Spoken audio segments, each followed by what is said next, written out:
So with all the different wet dry vacuums on the market, including the Dyson Submarine or the Tineco S7 or the S5, as well as the Bissells, as well as the And Sharks. just to make sure you get all the information you need so you know which one you actually want to buy, let's compare the Dyson Wash G1 with the Bissell Crosswave Omniforce Edge, the Tineco S5. And more interestingly, your Tineco S5, which is not the S7, and this can get on sale for about $280.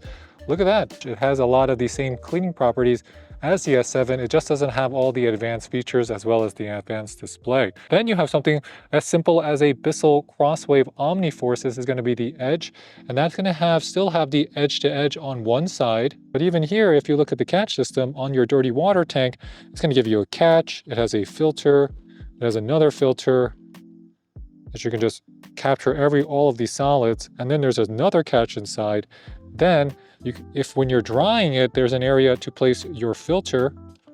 So that's our Dyson Wash G1, our Dyson Submarine, as well as our Tineco S7. And the S7, in our opinion, is the most advanced of all of the wet dry vacuums currently available because it has a computer on board. It has ultra mode, auto mode. You have a joypad. You can customize many features. You could customize the water setting, the suction level, the electrolyzed water. And if you look at ultra mode right there, you'll notice that ultra mode. It just has more features, and you can prepare the solution, and it does a great job self-cleaning itself. This is going to be your Dyson Wash G1. And the Dyson Wash G1, what's interesting about the Dyson Wash G1 is that there's no filters inside of the tanks here that are going to prevent the dirty water tank from just collecting lots of different solids.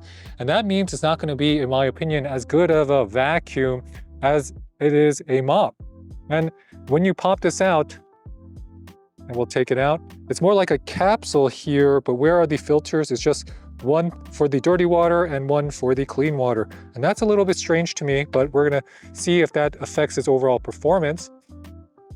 Because if you look at the Tineco S7's tank, this has a catch inside. Long tube, it's gonna have a catch, a filter to prevent any mingling of debris. And that's where the dirty water goes. And then the clean water, you just add it into the back here in parallel to your Dyson, which is just completely in 2 units. And if you look at the Dyson Submarine is really more for individual use or just for light mopping. As we look at the Dyson Submarine, it's really better for light mopping. So we're going to take it off the carry cover. And then you can see that it has one tank here, and that's where you're going to be filling up with clean water. And then if you pop this out, that's where your dirty water tank is, and that is not going to have a filter inside. So everything just collects, so you have to be careful when you move this around. And that's going to be the actual mop brush roll.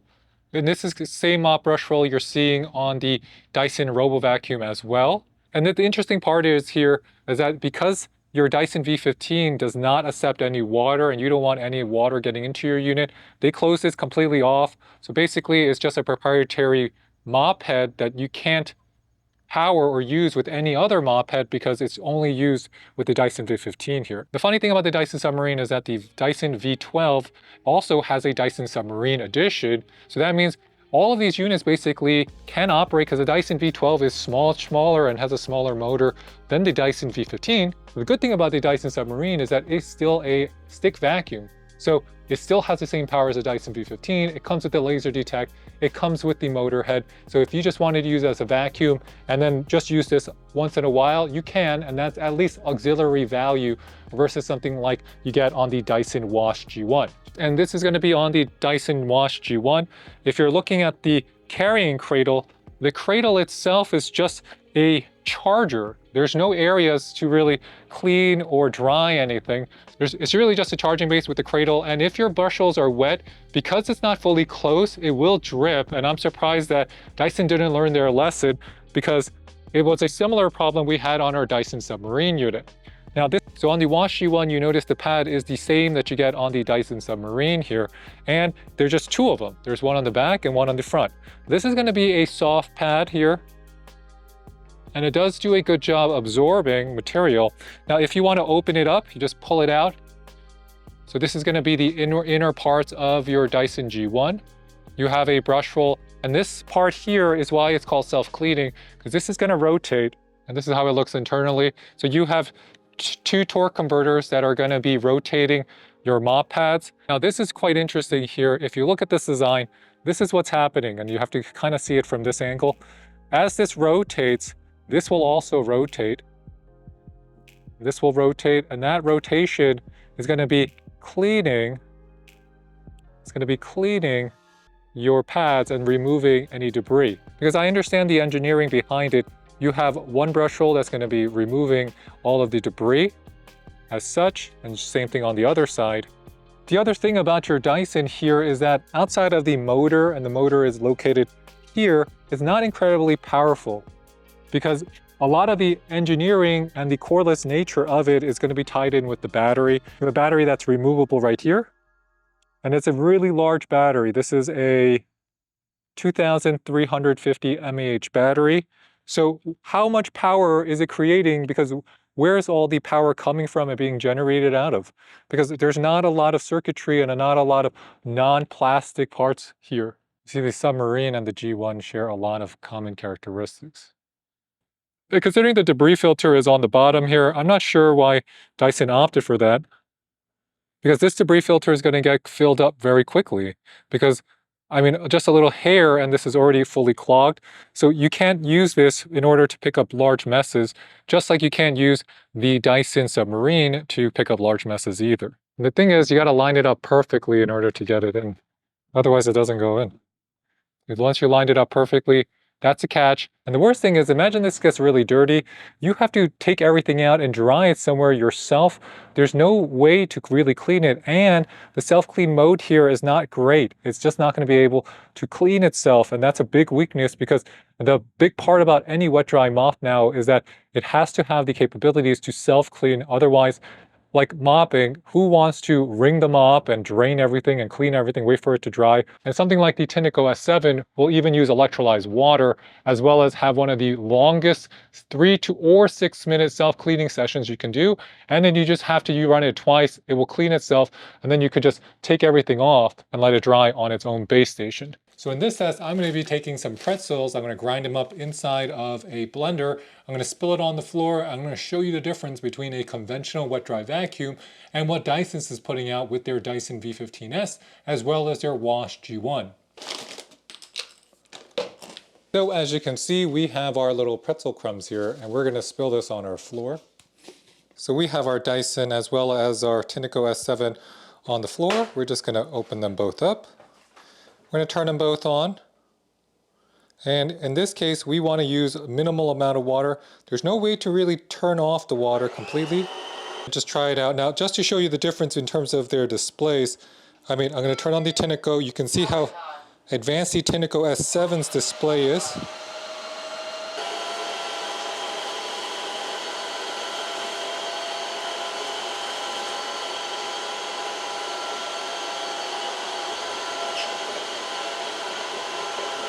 And both removed them. Now we're going to try it over here.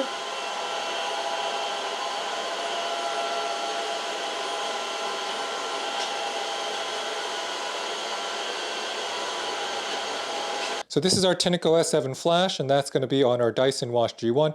Both of them were able to get off these stains completely. Now, what the difference will come down to is not going to be so much can it pick it up, but where did the debris go?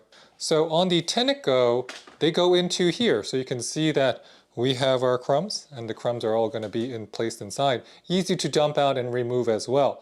But on your Dyson, the Dyson, you have to pop it out here.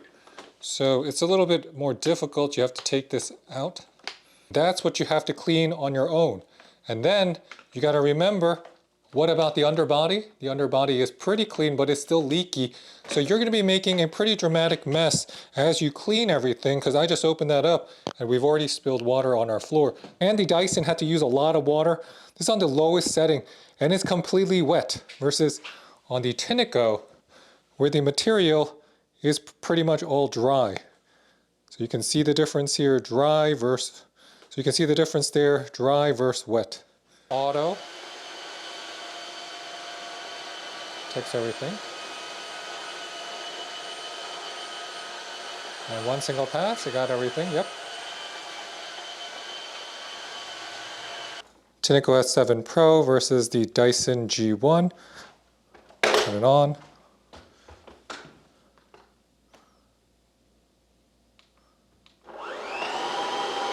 Turn on the water up here.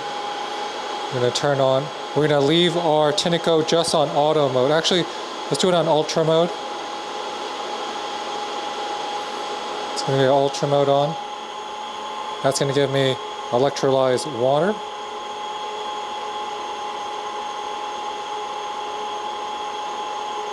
You got to be careful here because it keeps using water if you just leave it static. So don't leave it on unless you're using it.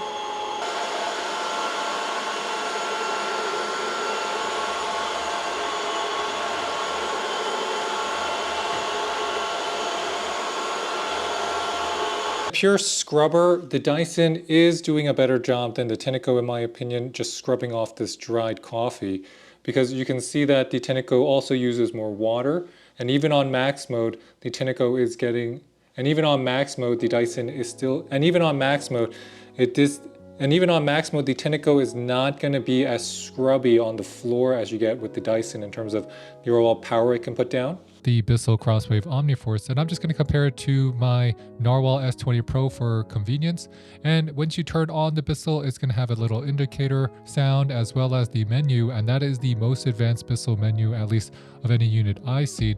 And if you have this messy slop on our floor that's going to be made out of pretzels and stuff, you can see how easy work it collects everything, as well as the Bissell is going to be able to pick up all of the debris as well as the liquid inside of its dirty water tank. And that is the convenience of the Bissell, is that it has a lot of power, and then if you compare it to something like a standard wet dry vacuum, it's also going to be a very good vacuum because it has the most power and the most aggressive, densest brush roll, so it can go into deeper fibers. But if you just wanted to use it to clean up your hard floors, it also makes a solid offering as a wet dry mop. Using your Bissell with that zero gap technology is not going to be any different from using any standard Bissell Crosswave, because even if you have the edge cleaning, it's only on one side, the right side, and on the front as well as the other side, it's not going to be edge to edge. Regardless, it still does an okay job picking up all of the crumbs on this hard floor. Where you're finding that some of the crumbs are being rejected is because it's not edge to edge, or because the water is not going to be in a closed loop system. So that means that water is only flowing either in one direction. The dirty water and the clean water are not going to be commingling, but on the Bissell they can commingle.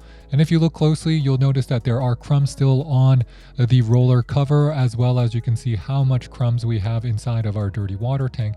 It does a good job separating overall, but I wish it cleaned the inside of the tank as well as the roller better, because that kind of residue, you have to actually open it and wash it yourself, especially if you're cleaning something like milk or spaghetti sauce or anything else that might smell or leave an odor. Now let's hear it on the self-dry mode.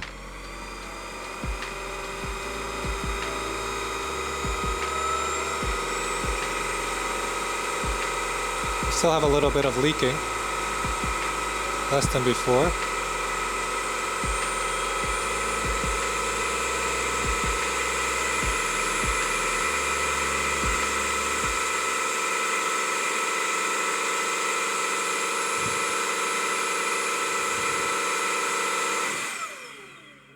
With having such a plush roller brush is that the dry times are going to be considerably longer.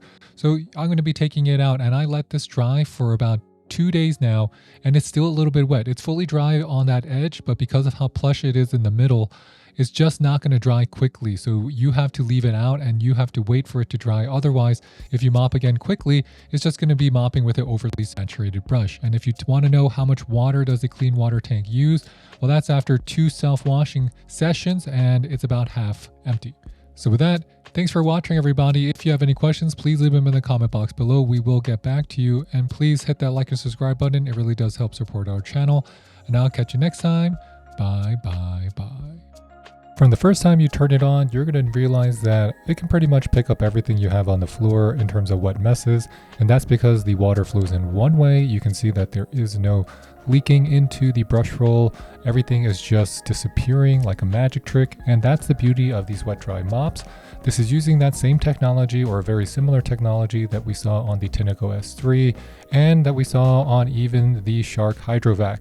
So there's not a huge difference there. It's just that it's going to be able to keep its brush roll cleaner and there's less contamination, and it will be able to use more solution when it needs to. So the machine itself is smarter, and those lights are very helpful if you have to look around and you want to see what's on the floor. In terms of maneuverability, this is going to be easier to move around than, let's say, a Bissell Crosswave, but it's going to be pretty similar to any of the swivel vacuums you might have tried that are going to be in that 10-pound range. And that's because it uses pretty much the same technology, the same wheels, and the same swivel. Its fatal flaw in terms of the charging base is that it's flat, versus most units are going to come with raised sides so that if it's leaking or it's wet, at least the sides here are going to have the water contained inside of the well.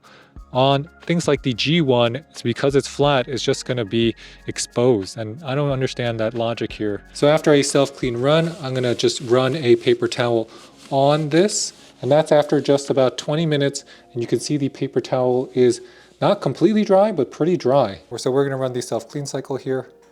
It's going to ask us to clean the debris first, empty out the dirty water tank, and then 3 minutes, it's going to be cleaning out the brushes. The secret of getting the most out of your Wash G1 is going to be to run it twice. However, each clean cycle uses a lot of water. So if you have a full water tank, running it twice might empty the entire clean water tank. And if you have to remember, if you're using any detergent or soap, that's all going to go to using it to clean its own brush rolls as well as its pipes. So if I had to rank them in order, I would put the Dyson Wash G1 last, then it would be the Bissell Crosswave Omniforce because it is a very good vacuum and it's an okay mop. You have the Tineco S5, and then you have the best of the best here, which is going to be the Tineco S7 Pro. And if value is a concern, well, I would just go with the Tineco S5. You're going to be getting 90%, 95% of what you get with the Tineco S7 Pro, and it's going to save you a lot of money. So with that, thanks for watching, everybody. If you have any questions, please leave them in the comment section below, and please hit that like and subscribe button. It really does help support our channel. And I'll catch you next time. This is David with the French Glow signing off. Bye, bye, bye.